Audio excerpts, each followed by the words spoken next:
Hello మిమ్మల్ని నాకు ఒక డౌట్ అండి. ఆడపిల్లలు ఎదిగేటప్పుడే రిస్ట్రిక్షన్స్ ఉంటాయనుకున్నా, కానీ వాళ్ళు పుట్టగానే తాగే పాల దగ్గర నుండే రిస్ట్రిక్షన్స్ ఉంటాయని మా పాప పుట్టి 1.5 years అయ్యేంత వరకు తెలియలేదు. ప్రస్తుతానికి మా పాపకి 2 years నిండాయి. తనకి 1 year బర్త్డే అయిందో లేదో అక్కడి నుంచి ఇరుగు పొరుగు ఆంటీలు స్టార్ట్ చేశారు. ఆడపిల్లలకి 1 సంవత్సరం లేదా 1.5 సంవత్సరం పాటు పాలిస్తే సరిపోతుంది, అంతకు మించి ఇవ్వకూడదని అంటున్నారు. అదే మగపిల్లాడికి అయితే ఇవ్వచ్చంట, ఆడపిల్లకి ఇవ్వకూడదంట. తల్లికి అలాగే బిడ్డకి బాండింగ్ స్టార్ట్ అయ్యేది ఫీడింగ్ నుంచి. మరి దాంట్లో కూడా ఆడ మగ అని తేడా చూపిస్తే ఎలా అండి? మనము ఆడవాళ్ళమే కదా. పిల్లలు పాలు తాగుతూ మన ఐస్లోకి చూస్తూ ఇచ్చే ఒక్క స్మైల్ 1000 కోట్లు ఉన్నా ఆ ఫీలింగ్ మాత్రం రాదు.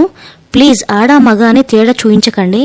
ఆడపిల్ల అని తేడా చూపిస్తున్నారు, కానీ రేపు వయసు అయిపోయాక అదే ఆడపిల్ల ప్రేమతో ఒక ముద్ద పెడుతుంది, కానీ మగపిల్లలు చూడరు. మీరేమంటారు?